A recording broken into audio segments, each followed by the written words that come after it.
احنا في مصر متعودين ان الكسكس يتحط له سكر، حبة لبن دافي وشوية مكسرات. لكن في شمال افريقيا الموضوع مختلف تماما. ليبيا، تونس، جزائر، مغرب، الكسكس أكلة حادقة تتقدم مع خضار، مرقة، لحمة، بس كل بلد ليها طابع خاص في تقديمها. فالنهاردة قررت أعمل رحلة كاملة في مطبخ شمال أفريقيا. الكسكس بالخضار والمرجيز. أنا عارفة إن هما بيعملوا الكسكس بالخضار واللحمة، لكن أنا قررت أحرف في الوصفة بتاعتهم وأعمله بالمرجيز، أشهر صدق مغربي أو أشهر صدق في شمال أفريقيا. ومعاه كسكس معمول بالسيمولينا، لأن الوصفة المغربية أو الوصفة الجزائرية أو الوصفة التونسية وليبيا بيعملوا بالسيمولينا، بس أنا عملته بالسيمولينا وعلى الطريقة المصرية. خليكم معايا وشوفوا أنا عملت إزاي. فرمنا اللحمة، وطبعا كان عليها نسبة دسم، كان عليها تقريبا على الكيلو ربع كيلو ضاني بالدسم بتاعه. فرمتها فرمة خشنة، وبعد كده ببتدي اتبلها، وبعد كده باخدها فرمة تانية برضو على الخشن. والبهارات بتاعتي حمصتها وطحنتها: فلفل اسود، بابريكا. طبعا بابريكا كتير جدا في الوصفة دي، لان وصفة المرجيز قايمة على البابريكا، الثوم. انا حاطه زنجبيل، وانا عموما في الصدوق بحب طعم البشر بتاع السيتروس، ايا كانت بقى، برتقانه، ليمونه، ماركات، اي حاجه انا عندي ببشرها. توم وزنجبيل، توم كتير جدا، اكتر من التوم اللي بنحطه في الصدوق الشرقي بتاعنا. والبابريكا بتبقى نسبتها اعلى، انا حاطه النسب في الديسكريبشن كلها بالظبط. وحاطه شطه او هريسه، انا برضو عاملاها في البيت، فلفل احمر حامي مطحون بشويه وبطحنه، وده اللي بيدي الطعم المميز للمرجيز. خلطت اللحمه بتاعتي بالتوابل والبهارات كلها، وكده عندي العجينه بتاعت المرجيز جاهزه انها تتعبى في الهنكات بتاعتها. ضفرتها، وطبعا بسيبها يوم تتشمع ولو فيها ميه زياده تنزل او كده، وبستخدمها تاني يوم. جهزت الخضار بتاعي بقى. في المغرب او في الجزائر او في ليبيا انا شفتهم بيحطوا كل انواع الخضار، يعني حتى اللفت بيقطعوه 4 حتت ويتحط برضو. الخضار كله انا حطاه قطع مش متقطعه، يعني الكوسه انا عملتها جهزتها وحطيتها كوسايه زي ما هي، وده لان انا بوطي عليه النار وبياخد تسويه الكسكس بياخد تقريبا ساعه الا ربع تسويه فعليه، يعني ربع ساعه في ربع ساعه في ربع ساعه على 3 مرات. ومين وايل اثناء بقى الربع ساعات دي وانا بستناه يبرد، وبستناه بديله التبويخه التانية والتالتة. الخضار بيبقى موجود على النار مهديه عليه، يعني انا من اول ما بحطه بهدي عليه النار خالص. حطيت له التوابل بتاعته، حطيت ورق لورا وحبهان، وحطيت شويه زعتر ناشفين وملح، وحطيت له الشوربه بتاعته. وبعد كده بدأت اشتغل بقى في الكسكس بتاعنا.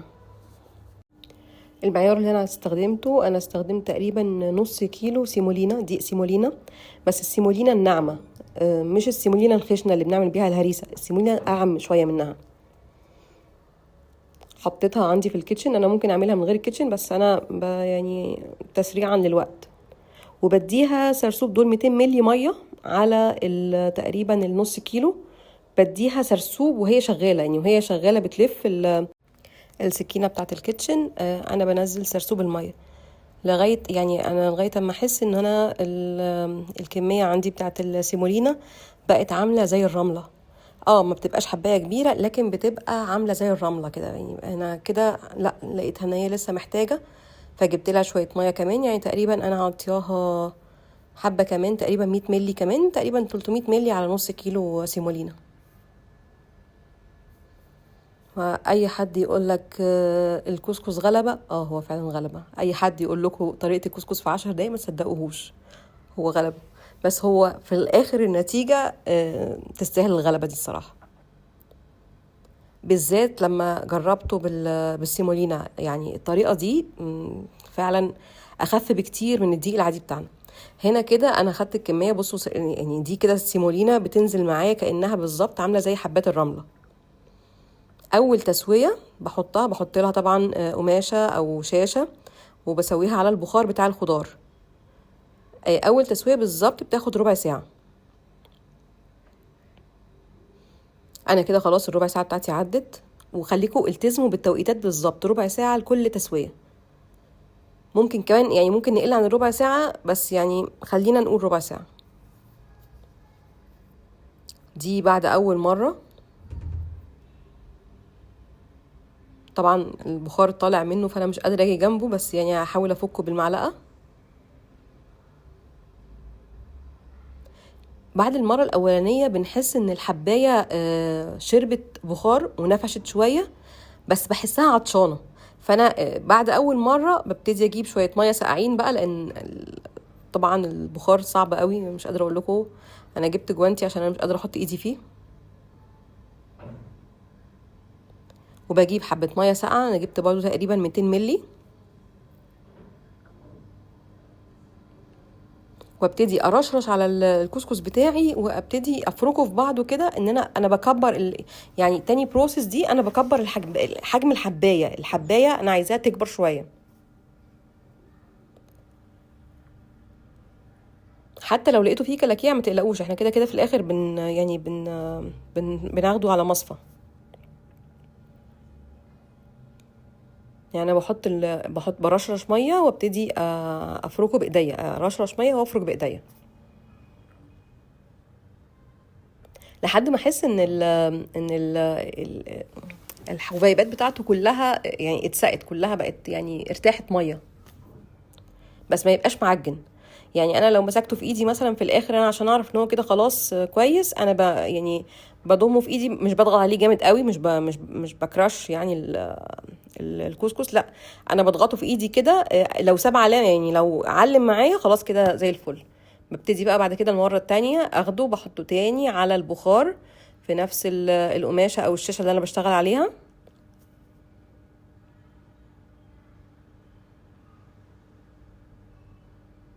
في ناس بتحطه على المصفى على طول، بس انا بفضل الطريقه القديمه.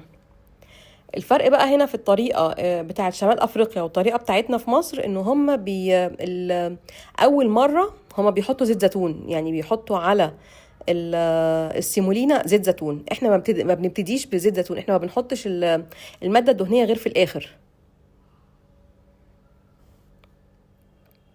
كده. دي تاني مره انا اخدته، التسويه بتاعتي برضو هتبقى ربع ساعه. تالي هنا واضح ان حجم الحبايه كبر، يعني يعني الحجم بتاعي اكتر بكتير من المره الاولانيه. المره الاولانيه كانت عامله زي الرمله شويه كده. دي تاني مره بسوي فيها ربع ساعه بالظبط برضو، وبعد كده باخده. بعد دي بقى هي المفروض ان كان في زمان عندنا منخل سلك واسع بيعدوا عليه الكسكس ده، عشان الحبايه يعني لو في حبايه متكتله او كبيره شويه تطلع بعيد نقدر نستبعدها. فانا ما عنديش طبعا، فانا باخده على مصفى. وبعد كده انا باخده بعد المره التانية بديله مره كمان، بس عشان ما اطولش عليكم وانا ما حطيتش المره التالتة، بس المره التالتة يعني تالت ربع ساعه. بعد كده خلاص بقى ببتدي انزله واشوف ان هو كده. انا 3 مرات في ربع ساعه، يعني اخد تسويه على البخار ساعه الا ربع. بسخن له شويه سمنه في حله، يعني انا حاطه في حله تيفال مثلا نون ستيك، وابتدي اخده تقليبه بحيث ان انا بس اغلف الحبايه كلها من بره بالماده الدهنيه. طبعا انا ما قدرتش اقاوم الصراحه، فانا حطيت ليا طبق حلو. احنا متعودين ان احنا اول ما نشوف الكسكسي يبقى طبق صغير عليه حبه سكر، شويه مكسرات، شويه زبيب، وشويه جوز هند لو فيه، ونقطه لبن كده سخنه. بس مش عايزه اقول لكم بيبقى يعني صعب قوي، يعني صعب يتقاوم، لانه خفيف وما انت تحس ان انت اكلت حاجه فلافي كده وعدت عليك بسرعه، فانت بتبقى عايز حاجه يعني مره كمان. انا حطيت حبه لبن صغيرين وكم واحده كرامبري، لان انا ما بحبش الزبيب، فانا بحب الكرامبري صراحه.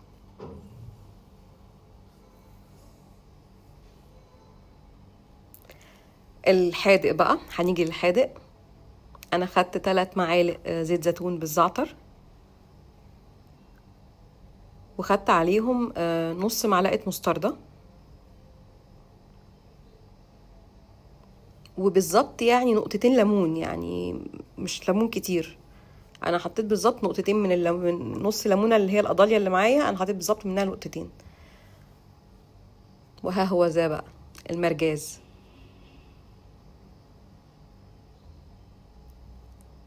يعني يمكن اغلب المصريين ما يعرفوهوش، بس الناس اللي عارفاه عارفه ان هو طعم وريحه حاجه تانية خالص. طعم يعني طعم حلو وريحه فواحه جدا، لان الفلفل عموما بيدي ريحه حلوه، والثوم الكتير بتدي ريحه حلوه، والكمون بيبقى ازيد شويه من الصدق بتاعنا.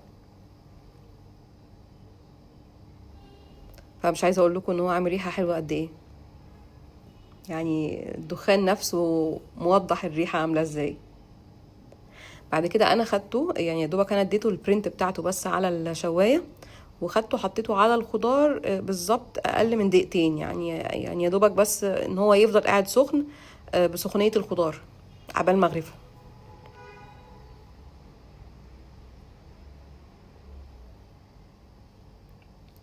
ريحه المرجيز مع ريحه الخضار، انا بنصح المصريين يجربوا الاكله دي.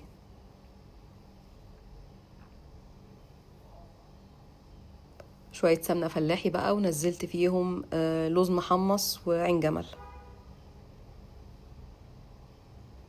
وده الكسكس بالطريقه المتحرفه ما بين شمال افريقيا ومصر.